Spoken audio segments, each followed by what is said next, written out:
So let's get into the first question. The medical surgical nurse is assigned the following clients. Which client should the nurse see first? So once again, pay close attention to your stem of the question and what it's actually asking you, because these prioritization questions, once again, are formatted in many different ways. So let's look at our option. A client with pneumonia who has just arrived on the unit, a client with stage 4 colon cancer who has a pain level of 5 out of 10, a post-operative client who is waiting with his wife for discharge education, and a client with a small bowel obstruction whose NG tube is reported as not draining by the unlicensed assistive personnel. So let's look a little closer. We have a client with pneumonia who just arrived on the unit. So if we look over here at our pyramid, we know that pneumonia can pose a breathing issue, which is of course a concern, but there is something even more concerning about option 1. Can you guys tell me what has you concerned about option 1 besides the pneumonia? What do we think? And this is the reason I chose this question for the webinar today, is this is a very, very important teaching point, kind of an NCLEX tip. Eliza,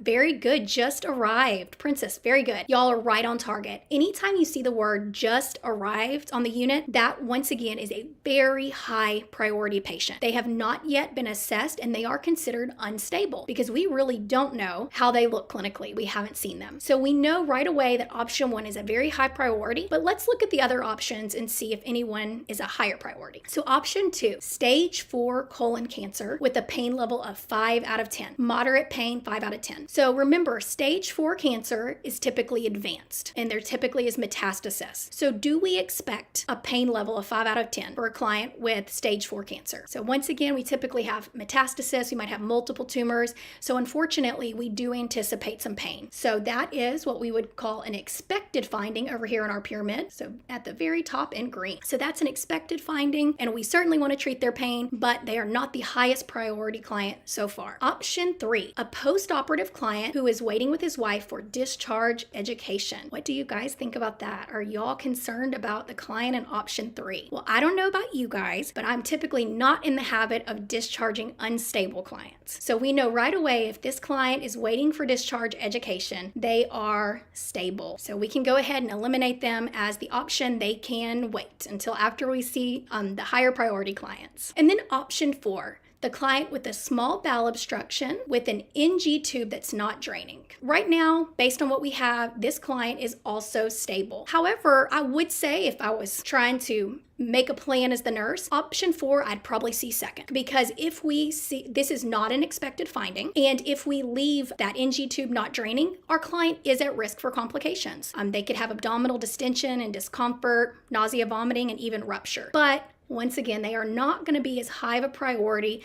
as a client that just arrived on the unit. So you guys were right on target. So let's see if we got it right, and we did. And if you did, I want you to note you're doing pretty well because about 55% of students that practiced this question got it correct. So great job, guys.